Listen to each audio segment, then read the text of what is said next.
have a problem. It involves this pillow. Watch and see how I solve it. I have this pillow and it's got Gracie and it's red, white, and blue and patriotic. So the problem isn't really with the pillow, it's that I don't have anything to put behind the pillow when I put it on the bench in my foyer. Today we're going to remedy that situation. Krista Moser came out with a pattern called Strips and Stripes. Here it is. It is a free download. I will include it in the description below. And what it involves is cutting strips and using those along with this Creative Grids 60 diamond shaped ruler and making hold on, I gotta look what they're called. They are trapezoids. So today we're going to make trapezoids. Now watch, because if you're not a big directions reader, you'll want to pay attention. I am going to change a couple things about her pattern. What her pattern says is take a stripe, doesn't really have to be a stripe, but that's the strips and stripes, and cut a 4.5 inch strip.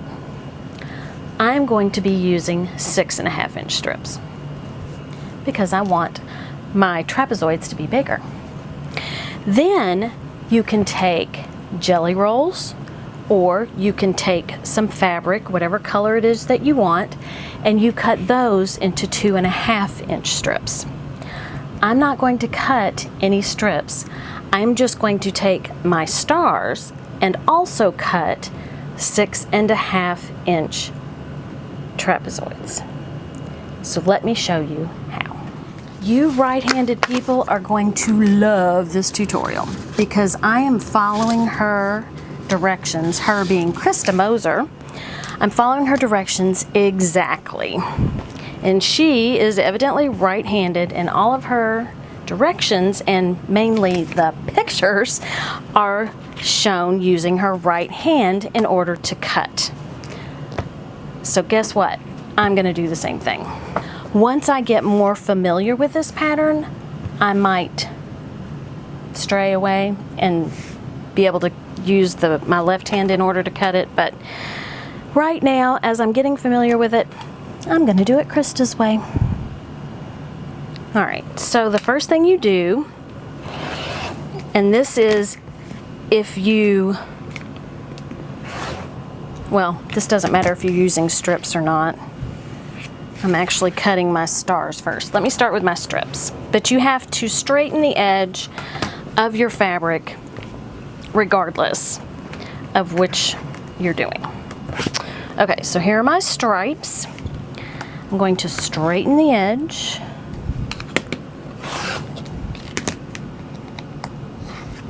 Okay. And then I'm going to cut a 6.5 inch strip. So I'm going to measure 6.5 inches. See, I was going to do it my way. All right. 6.5 inches. Here we go. Right-handed. No, this is my left hand. I was going to do it right-handed. I don't know my left from my right hand. Oh my goodness. Okay, 6.5 inches. This is my right hand. All right. So now I have a 6.5 inch strip. I'm going to leave this strip folded. My selvage is going to be on the left hand side. Now I'm going to, I have to show you this little gadget. Caterpillar is making handles for your rulers. This is the Caterpillar Glow. This guy is little bitty. So I decided I was going to use it on my little bitty ruler. So you open it up and you can tell that it's open because this, if you look sideways, there's a little bit of the rubber piecing kind of caves in. It's not terribly noticeable, but you'll see what I mean if you were to get one. Then you set the cutter pillar on your ruler and you lift up and it suctions on. Now this is the little one, and I'll show you the big one in a minute. So I'm going to take my little ruler and I'm going to cut off the selvage edge of this stripe. Nope, nope, nope. How did she do that? Maybe she's left-handed. Maybe this whole thing was done left-handed. Okay, I'm gonna do it right-handed. I told you I was gonna do it right-handed, I'm gonna do it right-handed. All right, getting rid of the selvage. This fabric, let's see if it says who it's by. It is by Henry Glass, and this is kind of a wood grain red and white stripe. Now I'm gonna set my ruler, that ruler aside. I'm going to get out my 60-degree diamond, and this was developed by Krista Moser for Creative Grids. Now this has my big cutter pillar on it. So when you press down, it goes kind of flat, and here it's kind of wiggly before you press it down, so you know to put this little handle up. And it has 2 degrees of light. See how it's brighter, and then it goes out. And there is a USB port. Let's see if I can find it. Where did my USB port? I swear it has a USB port on here somewhere. There's a USB port to charge it. Ah, there it is. There's my USB port. So what I've done is I set it down on my diamond ruler. Okay, I'm going to be using the 6.5 inches, so I'm going to put it below the 6.5 inches and then press down on the little green handle and it holds it. And then, look at that. That helps you see the numbers. I'm going to put straight edge, not the folded edge, the cut edge on this side. And then I'm going to measure at the 6.5 inches. And at this point, you really don't even have to do the 6.5 inch measurement, because this is the 6.5 inches. The top of your ruler is going to be on the edge of the fabric when you measure the 6.5 inches. This first cut, you're going to put the top of your ruler at the top of your fabric. Then you are going to use the center mark along the line of fabric. You only want to cut half of your trapezoid for the first cut.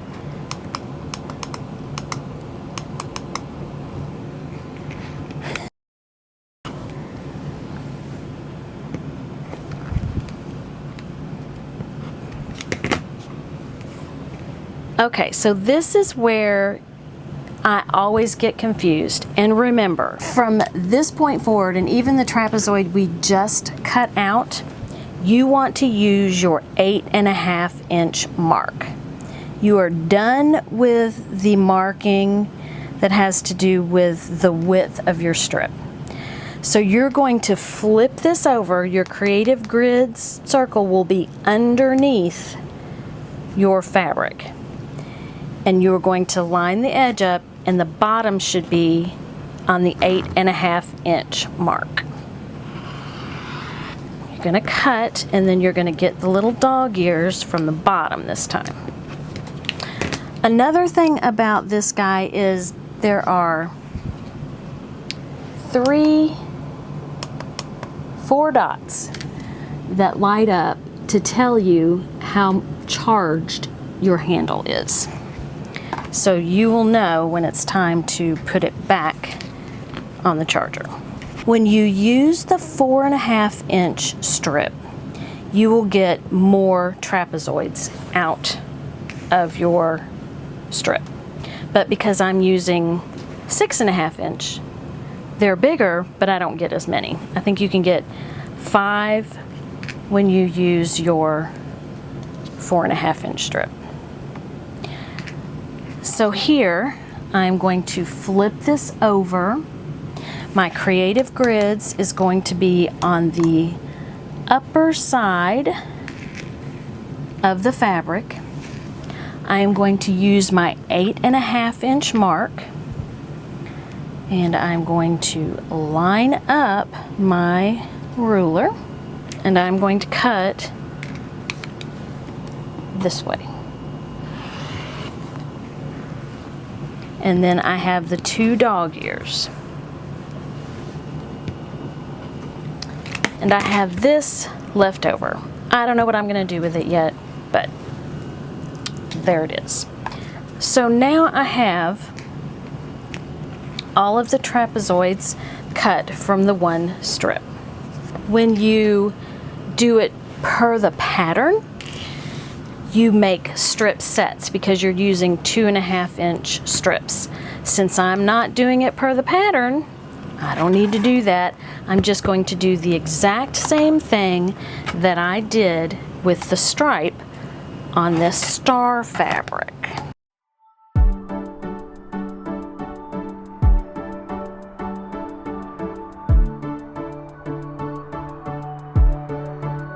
Alrighty, so I'm going to show you how you're going to take these trapezoids and make them into rows. Now these rows are going to be horizontal rows or vertical rows. They're going to go up and down.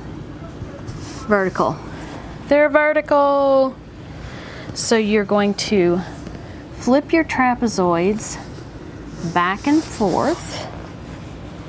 And this is what we use the half trapezoid for.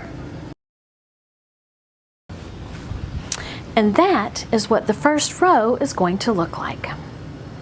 So I am going to go cut some more strips, cut some more trapezoids, fill up this wall, and then I'll show you how to put it together. Here it is. I think it looks pretty good. Now, it's just up on the wall right now. It's a little smaller than I wanted it, but that's okay. I'm thinking that I might have a red, white, and blue flower pattern that I could put around the outside. Now let's see how it looks with my Gracie pillow. It's perfect, don't you think?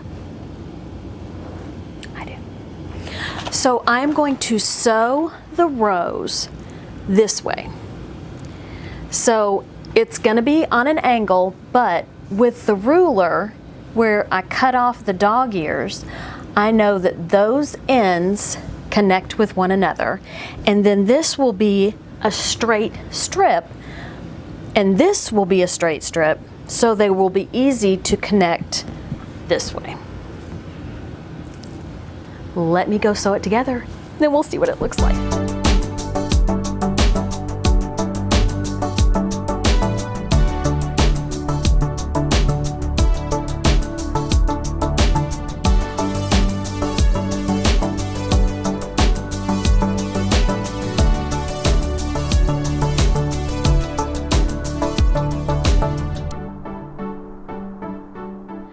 I actually put my quilt together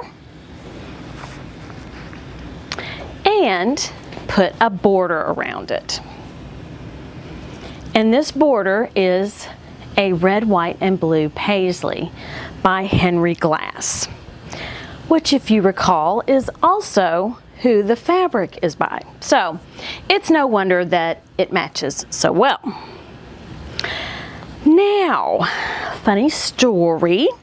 So I went to a retreat, and it wasn't too far away from home, but it was far enough away from home that I didn't pay attention to things that needed to be cleaned. I didn't have interruptions. And I actually went with a group of friends and my mom and my mother-in-law, who of course are also my friends. My mother, she's so funny. She packs very light. And we always tease her because we'll go on a retreat and I'll pick her up and she'll have, you know, one little bitty bag where I have filled up the majority of the back of my car. So she came and she had her little bag, and she actually had a box that had 2 quilts. One she had started on attaching the binding with her hand quilting. So she likes to sew with the sewing machine the front of the binding, or actually the binding on the back of the quilt, and then she rolls it over onto the front and she hand stitches it. So she had 3/4 of hand stitching left to do on one quilt and all the hand stitching left to do on another quilt. 3 days. We're gonna be gone 3 days. And I told her last time that I was going to bring an extra machine because I needed her to help me when she finished on her things. Well, she started helping me the first night, and then by noon the next day, she was done with her projects. And I got like 2 times as many things done because she was helping me. And she did a lot of work. So thank you, Mom. And this is one of the things that she did. She put together the backing for that quilt. I just said, here's some fabric. This fabric that's in the center, I didn't have enough to cover the back of that quilt. So she put it together with this other Henry glass, and ta-da, here I have a backing. So what I'm going to do now is I'm going to put the backing on this quilt and show you what it's going to look like. What I am doing is I am using a stitch that is on my sewing machine, and I am stitching it along the seams. This happens to be a star, and this time I'm going to be stitching inside the seam. Oh, here we go. I almost forgot one. So let's do this. I'm going to line up the seam where my rows are on this part of my foot. So I'm just going to back up, and I'm just going to start sewing.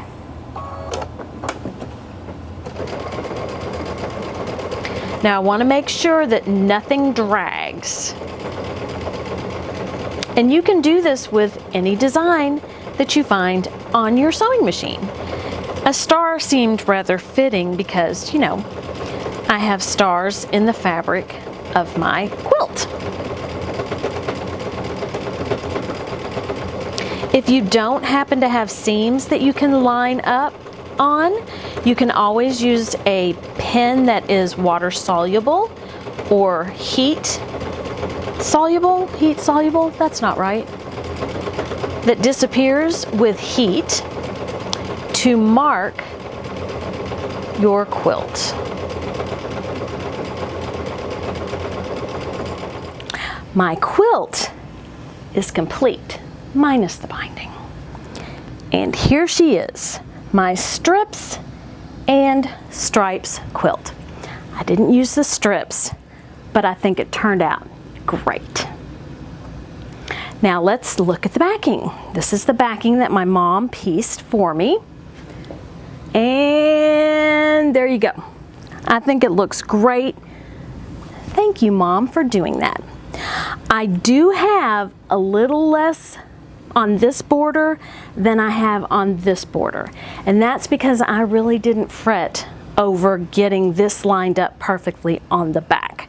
When you do a pieced binding, you either need to accept that it may not fit perfectly in the center unless you really, really work at it. And I know you can do it. I just didn't take the time to do that. I also used stitches from my machine to quilt it. Not embroidery. I just used these star stitches. You know, because it's stars and stripes. And I think it turned out really nicely. Now, I only stitched up and down this way. I did stitch across this way, but I think I'm going to do a couple more lines of stitches just to make sure that my batting doesn't get bunched up. I'm fine on the vertical, but I need to do some more horizontal before I put the binding on and before I wash it. Just, you know, just to be sure. Also, don't wear navy blue when you're working with batting because, you know, you'll get covered in it. I would just like to say thank you, Mom, for all of your help. I will leave a link to Krista Moser's pattern in the description below. It is free. And I think that's it. Have a great day. Eat some chocolate and be kind to everyone. And, you know, if you want to subscribe, if you like what you see, go ahead. It doesn't cost anything. And it'll help me out. Thank you, everybody. Till next time. Bye.